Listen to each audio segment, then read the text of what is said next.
Hi hello friends, welcome back to Lucky Preethi. இன்றைக்கி என்ன video பார்க்க போகிறீங்க அப்படின்னா, ஒரு மார்னிங் ரொட்டீன் vlog தான். ஸோ மார்னிங்கே எழுந்திரிச்சு பிரேக்ஃபாஸ்ட் பண்ணிவிட்டு பிரேக்ஃபாஸ்ட்டுக்கு என்ன பண்ணேன் அப்படின்னு சொல்லி ஒரு குட்டி கிளிப் காட்டியிருப்பேன். நான் பிரேக்ஃபாஸ்ட்டுக்கு வந்து பாஸ்தா தான் பண்ணியிருந்தேன். ரொம்பவே சூப்பராக இருந்தது. பாஸ்தா வந்து எப்பயுமே உதிரியாக தனித்தனியாக இருக்கணும். அந்த பாஸ்தா வந்து அப்போ தான் வந்து டேஸ்ட் வந்து ரொம்பவே சூப்பராக இருக்கும். ஸோ லஞ்சுக்கு வந்து மார்னிங்கே பண்ணிவிட்டேன். மார்னிங் வந்து கோகோனட் புலாவ் பண்ணலான்னு சொல்லிட்டு தான் குக்கர் வச்சு அதில் வந்து பிரியாணி ஸ்பைசஸ்லாம் ஆட் பண்ணியிருக்கேன். நெய் கொஞ்சம் ஆட் பண்ணிக்கோங்க உங்களுக்கு தேவைன்னா, இல்லை நம்ம ஆயிலில் மட்டும் கூட பண்ணலாம் இதை. ஸோ நான் அதுக்கு ஒரு ஸ்பூன் வந்து கீ ஆட் பண்ணியிருக்கேன். இதில் வந்து நான் ஆனியன் ஆட் பண்ணல, வெறும் டொமேட்டோ மட்டும் வச்சு தான் பண்ணியிருக்கேன். ரொம்பவே சூப்பராக வந்திருந்தது.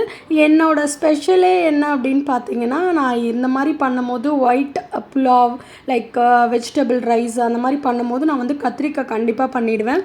என்னோடய ஃபேவரெட் அப்படின்னே சொல்லலாம். என்னோடய ஸ்பெஷல்னு சொல்லலாம். அந்தளவுக்கு வந்து கத்திரிக்காய் ரொம்பவே சூப்பராக பண்ணுவேன். ரொம்பவே டேஸ்ட்டுமே ரொம்ப சூப்பராக இருந்தது. இங்கே பாருங்கள், நம்மளோட இது வந்து ரொம்ப கோகோனட் புலாவுக்கு ரொம்ப டைம்லாம் எடுக்காதுங்க. வெறும் நம்ம வந்து தக்காளியும் பச்சை மிளகாய் மட்டும்தான் போட்டு வதக்க போகிறோம். இங்கே பாருங்கள், குக்கர் விசிலே போட்டாச்சு. நம்மளோட கோகோனட் புலாவும் ரெடி ஆகிடுச்சு. இங்கே பார்த்தீங்கன்னா வந்து கத்திரிக்காய்க்கு வந்து எண்ணெய் ஊற்றி மிளகு, சீரகம், வெங்காயம் போட்டிருக்கேன். இஞ்சி பூண்டு பேஸ்ட்டு கண்டிப்பாக போடணும். போட்டிங்கன்னா கொஞ்சம் ஸ்மெல்லு டேஸ்ட் வைஸ் நல்லாயிருக்கும்.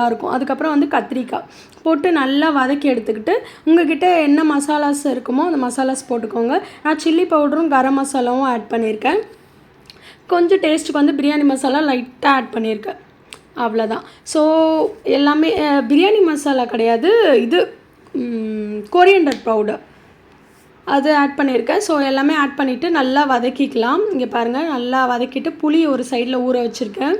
புளி கரைசல் ஊற்றுறதுனால தான் நம்ம வந்து தக்காளி ஆட் பண்ணல. ஏன்னா ரெண்டும் சேர்ந்ததுன்னா ஓவர் புளிப்பு கொடுத்துருக்கோம். இதோட மெயின் இன்க்ரீடியண்ட்டே வந்து நம்மளோட வேர்க்கடலை தான். ஸோ ஃபைனலாக வந்து நம்ம வேர்க்கடலையை வந்து அரைச்சி போடும் போது ரொம்பவே டேஸ்ட் சூப்பராக இருக்கும். இங்கே பாருங்கள், வேர்க்கடலை போட்டோன்னா கலர் நல்லா சேஞ்ச் ஆகிடுச்சு பாருங்கள். ஒரு 5 minutes நம்ம அப்படியே வந்து சிம்மில் வச்சு விட்டுட்டோன்னா நல்லா அது வந்து சுண்டி வந்துடும். பாருங்கள், நல்லா கொதிக்குது. ரொம்பவே டேஸ்ட் அல்டிமேட்டாக இருந்தது. கண்டிப்பாக நீங்களும் ட்ரை பண்ணி பாருங்கள். நம்ம சேனலில் வந்து சப்ஸ்கிரைப் பண்ணாமல் பார்க்குறவங்க சப்ஸ்கிரைப் பண்ணி பெல் ஐக்கனை கிளிக் பண்ணி வச்சுக்கோங்க. அப்போ தான் நம்ம போடுற வீடியோஸ் ரெகுலராக உங்களுக்கு நோட்டிஃபிகேஷனில் வரும். நீங்களும் நம்ம வீடியோஸை ரெகுலராக மிஸ் பண்ணாமல் பார்க்கலாம். பாய் ஃப்ரெண்ட்ஸ், நெக்ஸ்ட் வீடியோவில் பார்க்கலாம். இதுக்கான ஷார்ட்ஸுமே வரும். பாய் பாய்.